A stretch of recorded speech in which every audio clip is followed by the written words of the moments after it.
heads up, but I've been going over some of that stuff that I mentioned on the podcast, and I reached out to Coach Hawn, and I was like, hey, man, if you ever get any time, and he's like, I got an hour right now. So that's what we're doing. But as I said, and I've been saying for a while, this SIS stuff is unbelievably awesome, but it would be so much more awesomer if I had Coach Hawn or Sam Holman's brain, because just understanding the why behind some of this would be incredibly important. So I'm gonna ask Coach Hawn to kind of help us through that. I told you the what on the podcast, and I'm hoping he can give you some of the why. Real quick, though, I just want to give sort of the general stats just so we get a general idea of the run game overall. And then we're going to go through each individual style of run. Coach is going to break down what exactly that means, and then we'll look at the stats and everything else, and he can maybe explain what's going on and what all these things mean. But just throughout the season, Aaron Jones, 171 attempts, 4.7 yards per attempt. A.J. Dillon, 187, 4.3 yards per attempt. As I mentioned also on the stream, some of these may be, nothing, but I want to, if they've done it at all, I want to kind of just briefly touch on it and see what it is and maybe the purpose behind it. First one is probably not super complex, but it is a pitch. So, Coach, if you can kind of just real quick run through what a pitch is. Yeah, pitch is usually an attack to the running back side. The cool thing about pitch is it usually follows, depending on your scheme, either outside zone or wide zone blocking. All you're looking to do is to hook an attack angle, and you usually set it up formationally. So what we would do here on quick pitch, this would be same side pitch so that running back and quarterback never cross path. There's no mesh point here. The right tackle just looks to hook and pin in this 5-tech. Guard gets up and intercepts the path of the play side inside backer. Center can reach the nose.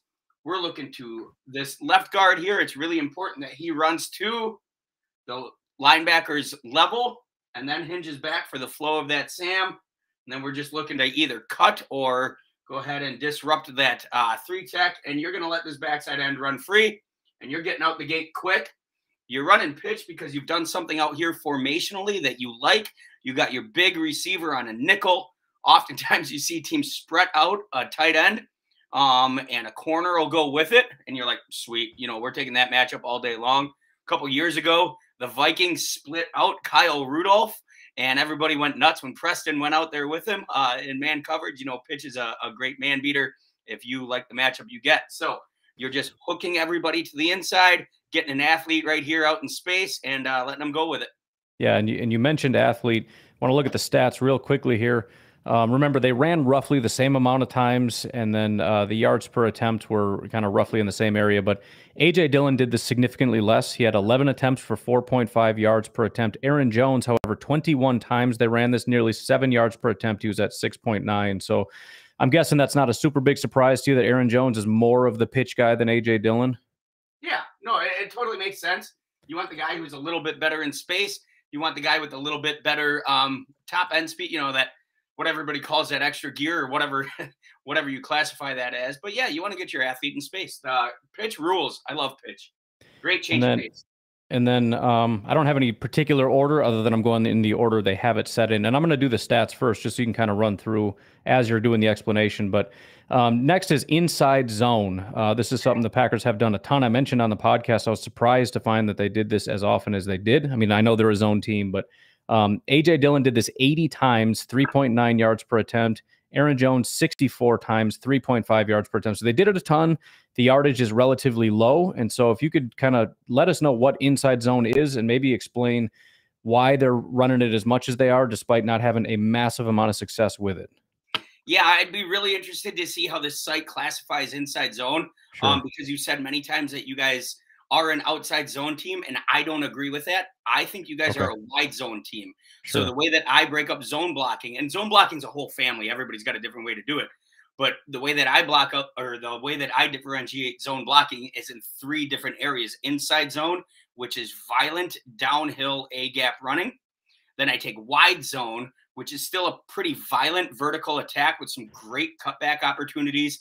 And then I have outside zone, which to me is stretch without being under center. You're getting to C gap and beyond, and you're getting your athlete out in space. So I'll show you inside zone first, and then from an offensive line level, especially to a key and attack and a blocking standpoint. We'll see how it kind of differentiates from wide zone. So inside zone, pure inside zone. In this set, we'd be running inside zone to the left. We never, ever step back. If we do, that ends up being duo. That's a different play call. We'll talk about that later. So we're running inside zone to the left here. Hopefully, does that look like right to you? I don't know how the left. No, that's left. You got it. Perfect. We're running this way, okay? My right tackle here is going to leave this cat alone. Anybody who is to your nose to play side, that's your guy that you're going to take care of. To your nose and backside, you're not even going to worry about. That's not your dude. Formationally, we'll pick this up. We might read him. We might crack him with an H-back, whatever. Not your dude. You're going to sift up here, and you're going to intercept that Mike linebacker. Now we got a dude here, right guard. We're going to have to drive him vertical. That nose tackle gets driven vertical. The center, while stepping left, can help with that. But the center is really taking a look to sift up here to the Sam backer. So you guys are going to be able to do a light double team. You're going to ask your right guard to take that nose all the way vertical, straight up vertical. Then we're going to take this 3-tech here with the left guard, and we're going to wedge him out and start to drive him vertical. Same thing here with the 5-tech, wedge him out, start to drive him vertical. Here is the key difference. It all comes down to this cat's aiming point. Again, this is inside zone, what I call IZ. When he takes the mesh from the quarterback, he is reading the play side foot of the center. And he is going to aim for that point, and he's watching backside flow. If this backside inside backer overcommits, he sticks his foot in the ground and goes that way, all A gap. So he's looking A gap to A gap.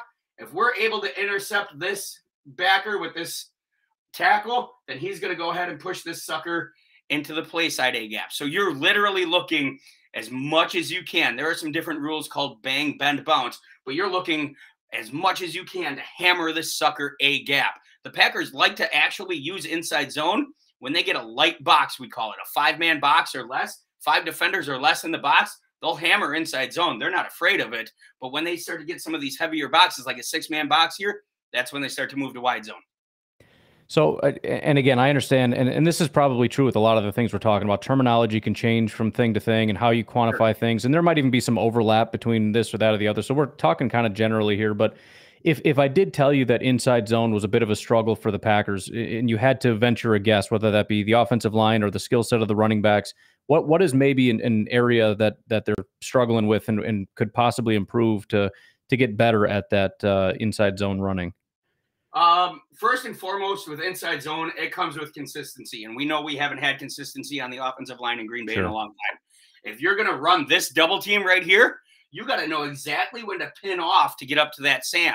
Because the defense, this was awesome back in the late 90s, early 2000s, when every defense was just running a gap integral scheme, right? If you're just here and here and here with it, oh, you're going to hammer dudes with inside zone, right? I mean, it only makes sense. You've got every gap covered. You know who's going to be there. Worst case scenario, they run a little twist game, and that's easy to pick up on. So, yeah, you know, way back when, inside zone was awesome. However, and I would love to have Sam here with us because he's a little more intelligent, much more intelligent on defenses than I am. But this isn't what we see anymore per se. So inside zone is good at it's a good staple. It's a good hold you true. It's a good setup type of run play. If you're getting 3 to 4 yards a pop on inside zone, I'd say you're doing a great job. Keep it up because defenses don't do this anymore. They read, they flow, they scrape, the gap exchange. There's a lot of really intelligent stuff that they've had to do with the evolution of inside zone. So inside zone, if you're getting 3.5 to 4 yards a pop on that, you are really setting yourself up for a home run on a different play later. And I have a feeling some of that stuff is coming up when we start talking trap and that cool stuff. Makes sense. So next up, and they haven't done it a ton, but again, I just want to touch on it just so we get a better understanding of what these things mean, but it's counter runs. And then we've got A.J. Dillon has run this 7 times. He was getting 5.6 yards per attempt. Aaron Jones only 2 times, but 6 yards per attempt. So I'm thinking this is one of those areas where we don't run it a ton, but when we do, we've been kind of setting this up and we're getting some pretty big runs with this. Yeah, baby. Counter is a pure gap scheme. So this divorces everything. So if I may talk on gap schemes just a little bit, again, it kind of comes down to your terminology and stuff like that, but it depends on how you quantify what a counter is. What usually happens is counter is in the power family or in the trap family, meaning you're pulling a guard, or you're pulling multiple, GT counter and that sort of stuff, like we see the Ravens run. But you're pulling him around. So everybody can follow semi-similar rules to zone. It's not going to be perfectly similar because it's more gap now, but you're going to take this tackle and you're going to wall here. You're not looking to reach that backer. You're going to wall him. This guard is going to absolutely hammer the nose and not let him cross face. Now, this thing has to come all the way back for the center, and you're going to have to pick up that 3-tech and not let him chase that guard down. You got to protect that gap. The 2 lines on the guard means he's pulling, and then we can either cut this or we can try to sift it or we can influence block it. It doesn't really matter what we do here with the tackle, just so long as that 5-tech doesn't make the play. And then what happens is we try to get more hats to the party than the defense has. So usually on counter or power switch, people call counter, whatever, is this end is coming up the field and this guard is going to go ahead and kick him out. Mm-hmm. And then this H or this fullback or whatever this +1 is going to come inside and try to wrap first threat. And then you're going to counter step here and you're going to follow your bulls on parade. So if you think about this play and how it works, everybody on this side on the defense is thinking this is a zone play. These are zone paths, right? Yep. So if you're seeing zone all the time here as a nose, you might try to attach to that center to close that A gap. If you're seeing zone all the time by the mic here, you might be flowing over here. Then you're really kind of taking yourself out of the play, aren't you? So now all of a sudden, if you've got these cats flowing this way thinking it's zone, you have 2 dudes for 1 dude. That's usually a party somewhere out here at safety level for the offense, right? Yeah, and that's so cool because, I mean, one of the things we know about, of the very few things we do know about Matt LaFleur's scheme or this style of offense, is they like to make everything kind of look the same, and then they attack you with something that you're not expecting. And this is kind of just in that same vein of, we're doing this over and over and over, and then we give you something that looks very much like what we just did, but here come, like you said, these blockers just smashing you right in the mouth. So it's a thing of beauty, and defenses hate it, and I feel bad for them sometimes because you're thinking you're getting this free release and you're running up the field thinking you're going to be the hero, and then all of a sudden you're picking your gloves and your cleats and your mouth guard up off the turf and you're yelling, "Coach, I need one." I know, because I've often been a victim of that back in the playing days. So next up, we've got outside zone. And again, I don't know if they're combining that with wide zone or whatever, but we'll maybe find the wide somewhere in here. But what they're calling outside zone, Aaron Jones, 44 attempts, 4.6 yards per attempt. A.J. Dillon, 46 attempts, 4.1 yards per attempt. So they do it fairly often, and roughly this is about their average as far as what they've been doing otherwise. But what do you got for us for outside zone? Yeah. Outside zone to me is your stretch without being under center, or I mean, they might even, I know plenty of teams that run outside zone from under center to it. It doesn't have to be a shotgun type play, but this is your full out bulls on parade. Everybody's getting a reach. Everybody's hooking. Traditionally, we like to run this to the low technique or to the nose because it gives us better blocking angles. So against this look, if you can get the defense to set their strength over here formationally, whether that's putting a tight end over here or whatever that is, to get them to set the strength that way, then run outside zone back against it. With the hashes in the NFL being so narrow, you can run it to the boundary or to the field. But really what it is everybody's hooking. You got to get out here, you got to seal, and you got to let him slip off your butt. If you get the defender in what we call a reach scenario, so you've reached the defender, and now he can't beat you to the C gap, so he has to fall in behind you to the B gap, you're going to win. Because everybody is stepping laterally first. You're not gaining ground on this. And then as you step laterally and see no threat, then you come up to pursuit. Then you come up here, you come up to pursuit. This is kind of like pitch blocking, but way outside. And then what you're going to do is take this hand off the long way, and you're looking to hit C gap, baby. You're looking to outrun pursuit and go get the edge. This can be a home run. I mean, every play is designed to be a home run, right? You don't design a play to get 3-4 yards, understanding that there's going to be problems. But this sucker can be the home run. What it really does is stresses the living heck out of these guys, not for the run game. Because if these cats are flying sideline to sideline, a la Devin White, and he's got to go make the play here at 3 yards for outside zone, and all of a sudden you hang a play action off of it with a slight little cross, there's nobody left in his window if he's got to start making that play out here. So it doesn't surprise me that the numbers aren't huge for their outside zone stuff. I totally get it. But if you look at play action off of outside zone, I don't know if you have that capability. My guess is you've got some nasty looking numbers out there. I'm making a note of that right now. I'm not gonna look it up because I'd have to try to find out how to do that. But we'll keep rocking, and I'll as soon as I find out if I can, I'll get you all that information. All right. So next up, and again, we've only run it apparently one time, but I want to cover it anyways. AJ Dillon did it once for 0 yards, so not very successful. But it's trap. Oh, I love trap. As soon as I saw trap, I'm like, I don't know why, but I guarantee you he's gonna love this. God, I love trap. I just love trap. I wish teams did it more. And it's probably because it's a nasty play and it takes a ton of timing and it takes a ton of work between this guy and whoever's pulling. But trap is nasty. You're usually looking to trap this dude right here. You're usually looking to trap the 3-tech or whoever's going to be B-gap responsible. Now, a lot of defenses have been really smart as of late, and they're not giving you that really easy setup like that. You're usually seeing more of this, which is 2-2 techniques, meaning your defensive tackles are aligned right on the noses of the guard. So you can't tell if they're going to be B-gap players or A-gap players. And that's probably why we've seen the dissolution of trap in the NFL game for the most part. However, trap is just, if you can run it, it's nasty. All we're going to do is divorce people. We're going to go ahead and wedge out here. We're going to leave this dude alone. We're going to veer step inside and go block that Sam. And then we're going to come back hard on the nose. And we're going to let this dude pull. And if you think about what this looks like to this tackle, as he's reading that guard's first step, if that guard veers inside him and goes vertical, that to me is inside zone. And that means as a tackle on inside zone, I'm taught to get my hands on that backside guard's hip and then follow that sucker through, right? Because you're thinking you're going to get scooped by this tackle. Well, if the tackle goes out to wedge the 5-tech and you pull around, all of a sudden you're screaming up the field thinking you're going to make the play, and that's hammer time. I mean, it's a nasty, and it's so quick hitting. I mean, think about, this is inside trap. This is called quick trap, inside trap, whatever you want to call it.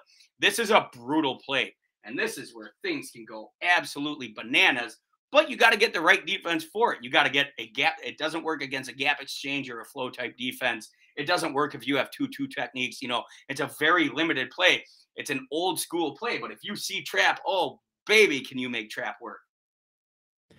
So off the top of your head, do you know of any teams that run it like the Baltimore Ravens or anything? To anybody that does that? Yeah, the Jefferson Eagles in the Rock Valley Conference. They absolutely murder us on it. You're not going to see it a ton in the pro game. Okay. Probably any more until we hit the backside cycle of this whole zone scheme. Sure. Just because it takes a lot to set up. You have to be able to steer the defense perfectly for it. You have to know exactly what they're doing. And it's pretty easy for a defense to kill it because, to be honest with you, we don't see a ton of that forefront, that 42 box anymore that I have been drawing this up against. Usually we see this with a 4-eye and a 4-eye and a backer and a backer. And you're like, oh, Hawn, this looks like a dream setup for trap, right? You should be able to veer out here, veer to here. But what do you do with that nose? You ask your center to block him one-on-one. Well, you don't know where he's going, right? Okay, so you're going to pull this cat around. Yeah, you got a good trap block here, but now you're asking your tackle to scoop inside with 2 unblocked hitmen. It's tough, right? Yeah. So we don't see a ton of that at the pro level anymore until we start seeing a lot more gap scheme come back, like what Baltimore does. Baltimore runs some trap. Until we see some gap schemes start to come back full circle, probably not going to see a ton of trap. I made a note of that too. I want to know who's doing that in the NFL. But next up, we've got draw. AJ Dillon, 2 attempts, 5.5 yards per attempt. Aaron Jones, 2 attempts, 3 yards per attempt. So some mixed results, but they also don't do it very well. But let's talk about draw. Yeah, draw is just inverse play action, right? You're going to set a play action type setup, make it look like run, and then throw the pass behind it. That's the exact opposite of this.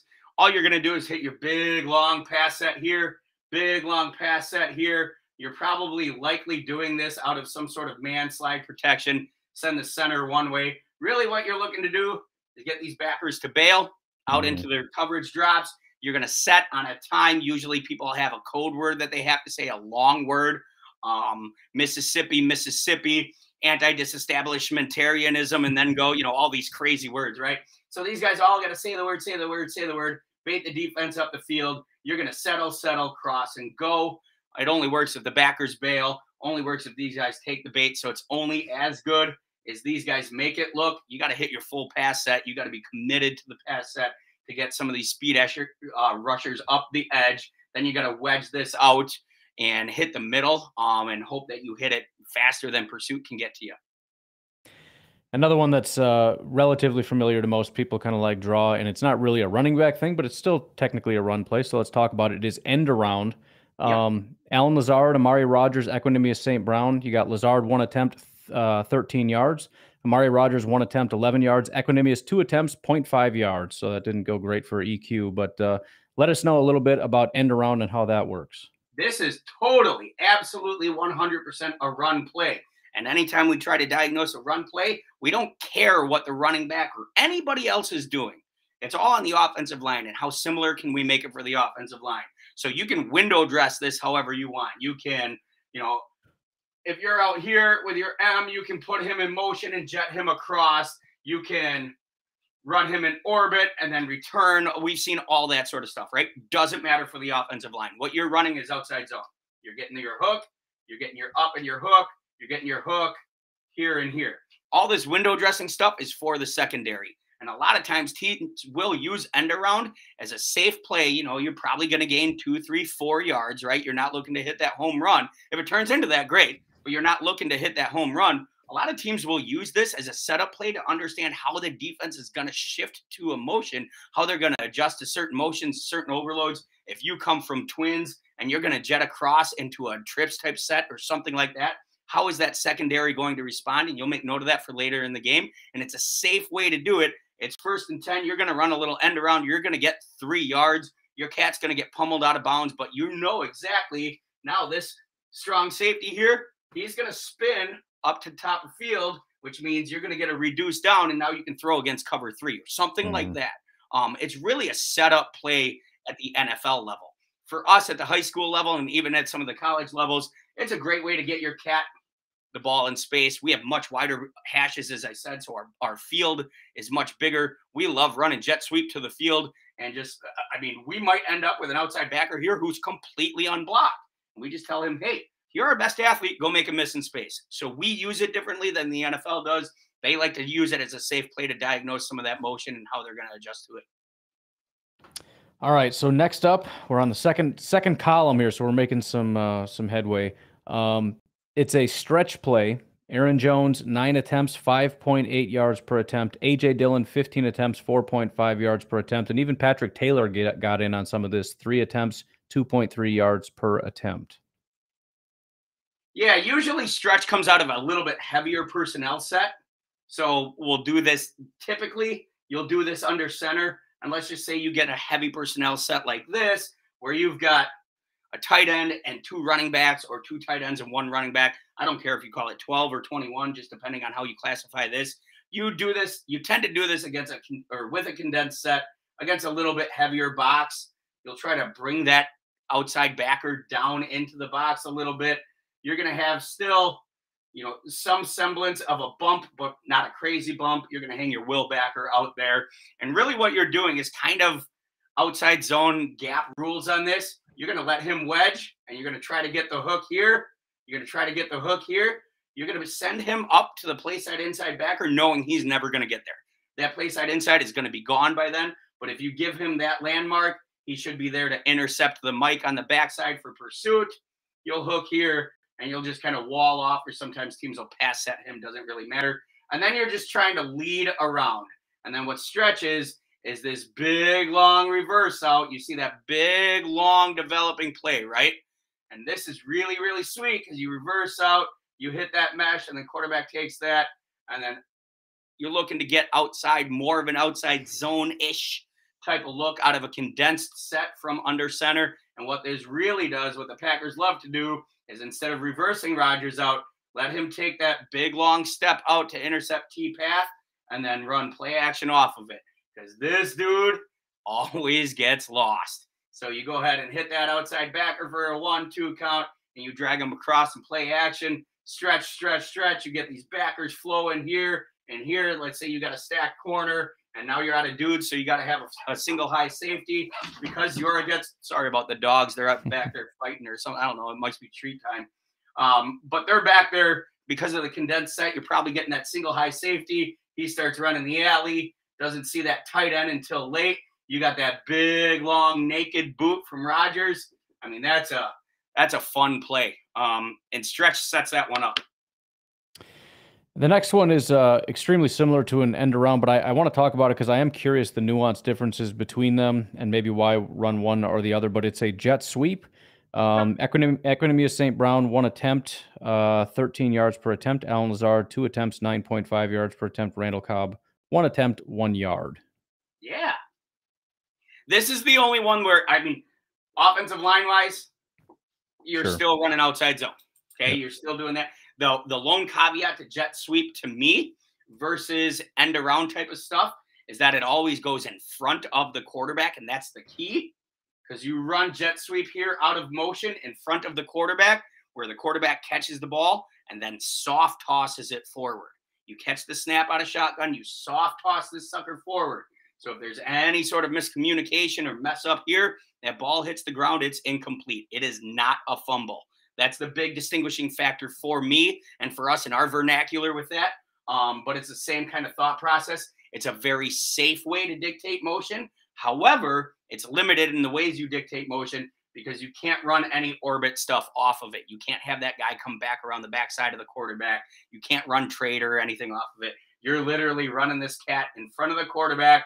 It's a timing thing. So as soon as he breaks the outside foot of the backside tackle, you got to get that snap to you and then soft toss it. He'll catch that soft toss. Again, just another really safe way where if there's any sort of miscommunication or if there's any sort of snafu with the snap and the toss, it just hits the ground. It's incomplete. You live to see another day. It's a good way to see how they're going to deal with fast motion.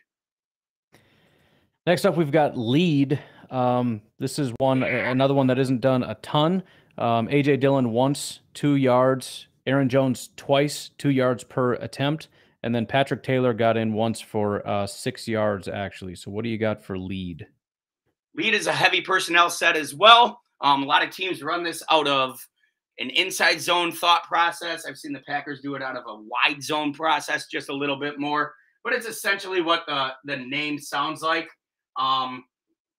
We've seen teams when you have an H back like this, kind of that fullback, they'll set their strength away, thinking some inside zone back is coming or something like that. And I can talk about what back is later. But lead is a lot like what we would call our lock play. You're still going to run inside zone all the way here, and then we're going to lock that backside. So he's just going to go ahead and lock here, and we'll just run our inside zone here, here, here, and here. So that center is going to help a little bit on the nose, just making sure that he can't spike that A gap. And then he's going to get up the second level and intercept the pursuit of the Sam backer.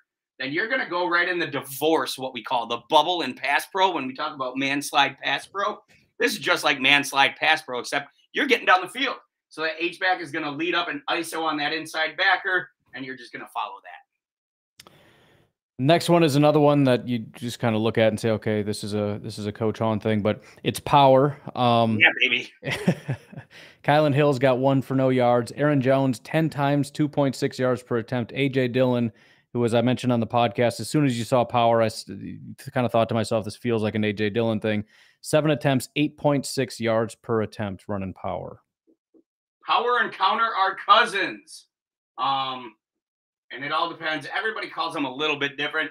A lot of times you have in power, you have the H-back kicking and the pulling guard wrapping. And I'll talk about the difference between those two. So each team calls it a little different. They can call it counter, power switch, whatever. Power is pretty sick. If you run zone a lot, it does take a little bit of getting used to. If you ran against this box all the time, power would be just awesome. But a lot of guys do gap exchange to mess with the alignments, whatever. Essentially, you're going to leave this dude alone, and you're going to run inside zone all over the place. Here we go. It's more of a gap scheme, but it ends up looking like inside zone, except we're going to take the center way flat back, and then we're going to go ahead and come here with it. We'll pull him and him. Now the H-back, I'm sorry, this is a line here up to a peg line on the mic. The H-back is going to come and kick that end out, wall him off really hard. This guard is going to pull and what we call wrap.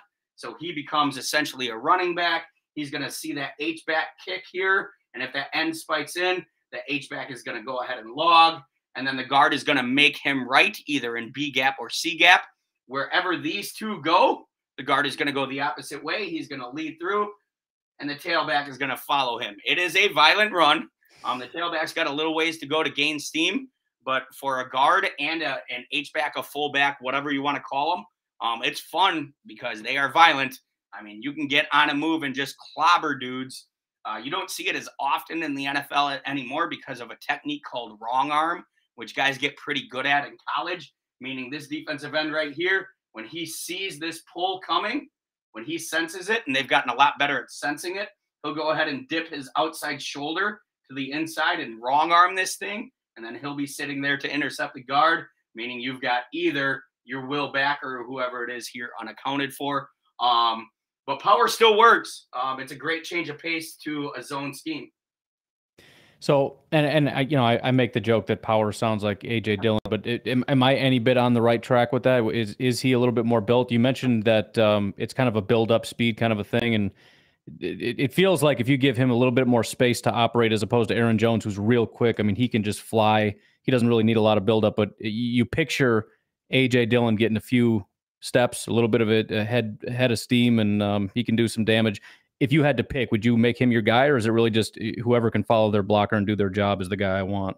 Yeah, I would take A.J. Dillon in a power scheme, absolutely, because then you can put counter with it, you can put trap with it. Like, don't get me wrong, there's plenty of teams, like Warwick Dunn way back in the day with Tampa Bay used to run power incredibly well, and he's not a guy that you would think is like a punishing bruiser on the inside, but he just had such exceptional vision that he knew where the defender was going to be, so the blocking didn't have to be pristine. With somebody who's going to be a bit of a bruiser, you want to make sure that your blocking is on point. Power takes a long time to teach because it does change rules for different alignments. So you have to be a real heady offensive lineman. So if you don't have a ton of consistency on the offensive line, I'm not exactly sure that's what you want to be doing, especially if you're not a team that's going to be living in 21 personnel a lot, you know, so you don't have a fullback on the field a ton. But go back to those old Tampa Bay days when you had Mike Allstott, you know, all that sort of stuff. Like, yeah, that would have been a fun time to be a tailback. You give me A.J. Dillon in a power scheme or in a gap scheme, we could probably make a 1,000-yard rusher out of him, though.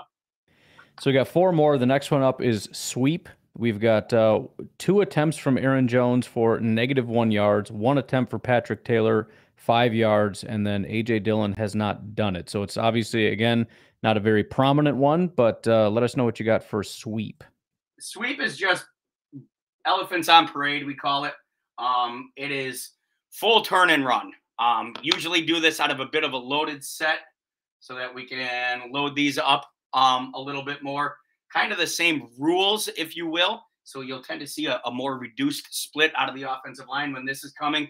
Same rules as some of our stretch or our outside zone stuff. But you're going to go ahead and bump your count, meaning you're going one full dude over.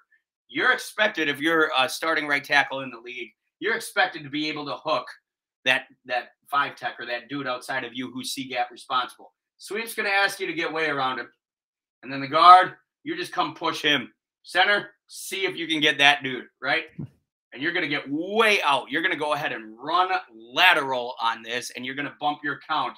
And you're going to try to protect it by leading through with a garbage player, somebody to clean up the scrap. And then what's usually going to happen is you're also going to load it out here. Let's say a Z receiver. You're going to protect it a little bit more with a crack block, some sort of counter action to the inside. If you get, let's say, an outside backer who's getting a little squirrely and wants to follow that H-back, you can go ahead and crack him with the Z, and then you're putting a corner one-on-one with a tailback. You don't see it a ton anymore simply because these guys are so freaking fast. Too fast, yeah. It doesn't matter who your right tackle is. You turn and run laterally, this guy's on your hip right there, and he's going to beat a guard. So you don't see it a ton. I was going to say, you probably wouldn't even attempt this unless you had some extremely athletic offensive linemen, pretty much across the board, I would assume. Yeah, this is usually one of those things that you see at the end of a game that's a blowout one way or the other. Just to see how your linemen move and then see how whoever this is usually like a backup running back or something like that. You want to see how he'll be able to read blocks in space. I don't want to say a throwaway play because no play in the game is a throwaway play, but this is more of a learning play than an actual, hey, let's pummel the ball. Next up, we've got zone counter. Aaron Jones, 3 attempts. I had to double check that to make sure I'm reading that right. 24 yards per attempt. Patrick Taylor, 2 attempts, 11.5 yards per attempt. A.J. Dillon, 2 attempts, 3 yards per attempt. So just based on the numbers and what we've talked about, this definitely feels like one of those setup type things because they don't do it often, but when they do, holy cow, those numbers are kind of ridiculous. Yeah, I'm not, to be honest with you, Ryan, I'm not exactly sure what they mean by zone counter, but I think I know what they mean by it.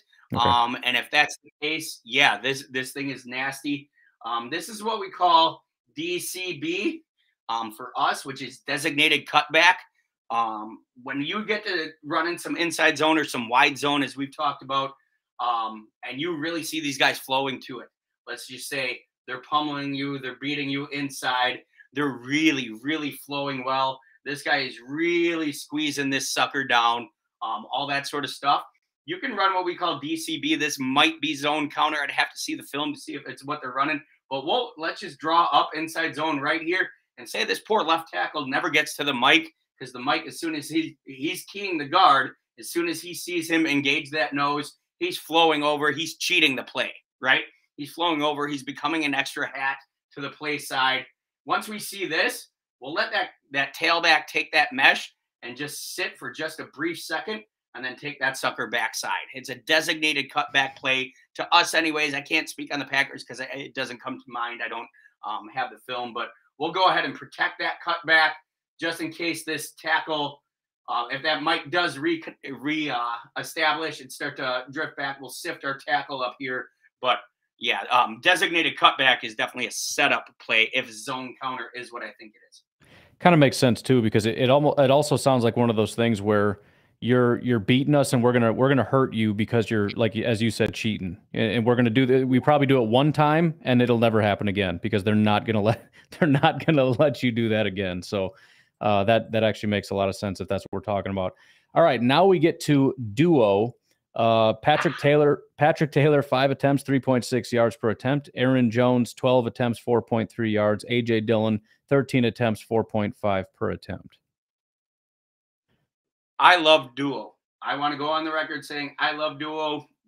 I love everything about this play. If you're going to be a zone team, I don't care if you're a wide zone team or inside zone team. Duo is, like you said, exactly what it sounds like.